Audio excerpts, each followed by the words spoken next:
Good morning प्यारे बच्चों। आज की ऑनलाइन क्लास में आप सबका स्वागत है।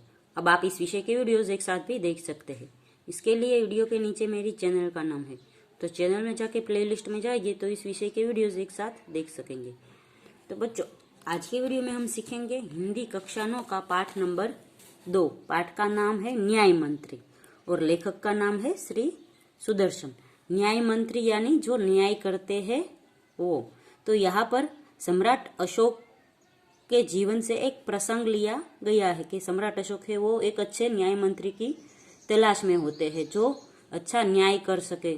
और कोई न्याय मंत्री वही होता है जो राजा देखता है ना प्रजा, यानी वो गरीब भी नहीं देखता, अमीर भी नहीं देखता, वो सिर्फ न्याय करता है। तो ऐसे व्यक्ति की तलाश में सम्राट अशोक है वो भेष बदलकर राज्य में घूम रहे होते हैं। तो उसे शिशुपाल मिलता है। शिशुपाल को देखकर उससे वह अपना न्याय मंत्री बनाता है, क्योंकि शिशुपाल सम्राट अशोक को कहते हैं यदि मुझे अवसर मिले तो सच्चा न्याय कैसे होता है वो मैं दिखा देता हूँ।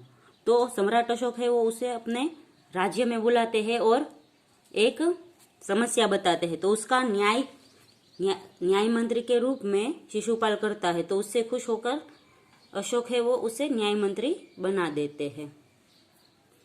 फिर अंत में है वो जब पहरेदार की हत्या हो जाती है तो न्याय मंत्री होने के कारण शिशुपाल को पता चलता है कि पहरेदार की हत्या है वो सम्राट अशोक ने की है। तो वो राजा होता है, फिर भी उसे गिरफ्तार करने का शिशुपाल आदेश देता है। तो एक सच्चा न्याय मंत्री कैसा होना चाहिए इस पाठ के द्वारा हमें पता चलता है। संध्या का समय था, चारों ओर अंधकार फैल चुका था। ऐसे में किसी ने बाहर से घर का दरवाजा खटखटाया। कौन है? ब्राह्मण शिशुपाल ने थोड़ा सा दरवाजा खोलते हुए पूछा। एक परदेसी, बाहर से आवाज आई। क्या मुझे रात काटने के लिए स्थान मिल जाएगा? जैसे ही शिशुपाल ने पूरा दरवाजा खोला, उनके सामने एक नवयुवक खड़ा था। उन्होंने मुस्कुराकर कहा, यह मेरा सौभाग्य है। अतिथि के चरणों से यह घर पवित्र हो जाएगा। आइए, पधारिए। अतिथि को लेकर शिशुपाल घर में गए और उनका आदर सत्कार किया। फिर दोनों उस समय की देश की अवस्था पर बातें करने लगे, यानी देश में अभी क्या चल रहा है, उसकी समस्या है, वो देश में क्या करना चाहिए, उसके लिए बातें करने लगे। शिशुपाल ने कहा, आजकल बड़ा अन्याय हो रहा है, परंतु परदेसी इस बात से सहमत न था। वह बोला, दोष निकालना तो सुगम है, परंतु कुछ करके दिखाना कठिन है। शिशुपाल बोले, अवसर मिले तो दिखा दूं कि न्याय कैसे कहते हैं। तो आप अवसर चाहते हैं? हाँ, अवसर चाहता हूँ। फिर कोई अन्याय नहीं होगा? बिल्कुल नहीं। कोई अपराधी दंड से न बचेगा? नहीं। परदेसी ने मुस्कुराकर कहा, यह बहुत कठिन काम है। ब्राह्मण के लिए कुछ भी कठिन नहीं। मैं न्याय का डंका बजाकर दिखा दूंगा। परदेसी धीरे से मुस्कुराए पर कुछ न बोले। फिर कुछ देर बाद वे सो गए। सुबह उठकर परदेसी ने शिशुपाल को धन्यवाद देकर उनसे विदा ली। कुछ दिनों बाद शिशुपाल के घर कुछ सिपाही आए और उन्हें दरबार में चलने के लिए कहा। शिशुपाल सहम गए। वे समझ नहीं सके कि यह सम्राट ने उनको क्यों बुलाया है। कहीं उस परदेसी ने तो सम्राट से झूठी सच्ची शिकायत नहीं कर दी। दरबार में पूछकर शिशुपाल का कलेजा धड़कने लगा, यानी उसके मन में थोड़ा डर लगने लगा। जब उन्होंने देखा कि परदेसी ही सम्राट अशोक है। सम्राट बोले, ब्राह्मण देवता, मैं आपका न्याय का अवसर देना चाहता हूँ। आप तैयार है? पहले तो शिशुपाल घबराए, फिर बोले, यदि सम्राट की यही इच्छा है तो मैं तैयार हूँ। बहुत ठीक, कल से आप न्याय मंत्री हुए, सम्राट ने कहा और अपने हाथ में अंगूठी उतारकर शिशुपाल के हाथ को पहना दी। यह सम्राट अशोक की राजमुद्रा थी। अब शिशुपाल न्याय मंत्री थे। उन्होंने राज्य की समुचित व्यवस्था करना आरंभ कर दिया। उनके सुप्रबंध से राज्य में पूरी तरह शांति रहने लगी। किसी को किसी प्रकार का भय नहीं था। लोग दरवाजे तक खुले छोड़ जाते थे। चारों तरफ न्याय मंत्री के सुप्रबंध और न्याय की धूम मच गई थी। तो शिशुपाल को न्याय मंत्री बनाया तो सारे नगर में अभी है वो रात को भी सब दरवाजे खोलकर सोने लगे और दरवाजे खुले रखकर घर के बाहर भी जाने लगे। इतना अच्छा वातावरण हो गया था। लगभग 1 महीने बाद किसी ने रात में एक पहरेदार की हत्या कर दी। सुबह होते ही यह बात चारों ओर फैल गई। लोग बड़े हैरान थे। शिशुपाल की नींद उड़ गई। उन्होंने खाना पीना छोड़कर अपराधी को पता लगाने को रात दिन एक कर दिया। बहुत प्रयत्न के बाद जब अपराधी का पता चला तो शिशुपाल के आश्चर्य का ठिकाना न रहा। स्वयं सम्राट ने उसे पहरेदार की हत्या की थी। सम्राट को अपराधी घोषित करना बहुत ही कठिन था। शिशुपाल करे भी तो क्या करे। एक और है वे न्याय मंत्री थे, दूसरी ओर सम्राट अशोक के सेवक। परंतु न्याय की दृष्टि में सम्राट और साधारण व्यक्ति में कोई अंतर नहीं होता। अगले दिन शिशुपाल दरबार में पहुंचे। सम्राट अशोक सिंहासन पर बैठे हुए थे। आते ही उन्होंने शिशुपाल से पूछा, अपराधी का पता चला? न्याय मंत्री ने साहसपूर्वक कहा, जी हाँ, चल गया। तो फिर उसे उपस्थित करो।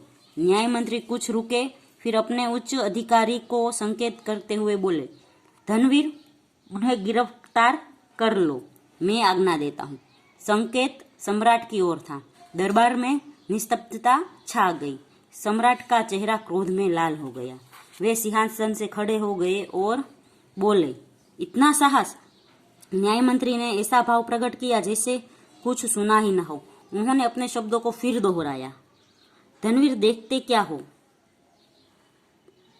अपराधी को गिरफ्तार करो। दूसरे ही क्षण सम्राट के हाथों में हथकड़ी पड़ गई। न्याय मंत्री ने कहा, अशोक, तुम यह पहरेदार की हत्या का आरोप लगाया जाता है, तुम इसका क्या उत्तर देते हो? सम्राट होठ काट कर रह गए यानी आश्चर्य में पड़ गए। न्याय मंत्री ने फिर पूछा, तो तुम अपराध स्वीकार करते हो? मैंने उसे मारा अवश्य है, पर उद्दंड था। सम्राट का उत्तर था, वह उद्दंड था या नहीं? तुमने एक राज कर्मचारी की हत्या की, तुम अपराधी हो, तुम्हें मृत्युदंड दिया जाता है। न्याय मंत्री ने निर्णय दिया। सभा में सन्नाटा छा गया। न्याय मंत्री का निर्णय सुन सम्राट ने सिर झुका लिया। वे तो स्वयं शिशुपाल की परीक्षा में सफल हो गए थे। सम्राट का हृदय ऐसे व्यक्ति को पाकर गदगद हो रहा था। तभी न्याय मंत्री का संकेत पाकर एक कर्मचारी सम्राट अशोक को सोने की मूर्ति लेकर उपस्थित हो गया। न्याय मंत्री ने खड़े होकर कहा, सज्जनों, यह सोच है कि मैं न्याय मंत्री हूँ और यह भी सच है कि अपराधी को दंड मिलना चाहिए, परंतु अपराधी और कोई नहीं, स्वयं सम्राट है। शास्त्रों में राजा को ईश्वर का रूप माना गया है, इसलिए उसे ईश्वर ही दंड दे सकता है। अतएव मैं आज्ञा देता हूँ कि सम्राट को चेतावनी देकर छोड़ दिया जाए और उसके स्थान पर इस सोने की मूर्ति को फांसी पर लटका दिया जाए, जिसमें लोगों को शिक्षा मिले। न्याय मंत्री का न्याय सुनकर लोग जय जयकार कर उठे। जब सब लोग चले गए तो शिशुपाल ने राजमुद्रा सम्राट अशोक के सामने रख दी और बोले, महाराज, यह राजमुद्रा वापस ले ले, मुझसे यह बोझ नहीं उठाया जाएगा। अशोक ने सम्मान भरी दृष्टि से उनकी ओर देखते हुए गदगद स्वर में कहा, आपने मेरी आंखें खोल दी। आपका साहस प्रशंसनीय है। यह बोझ आपके अतिरिक्त और कहीं नहीं उठा सकता। न्याय मंत्री निरुत्तर हो गए।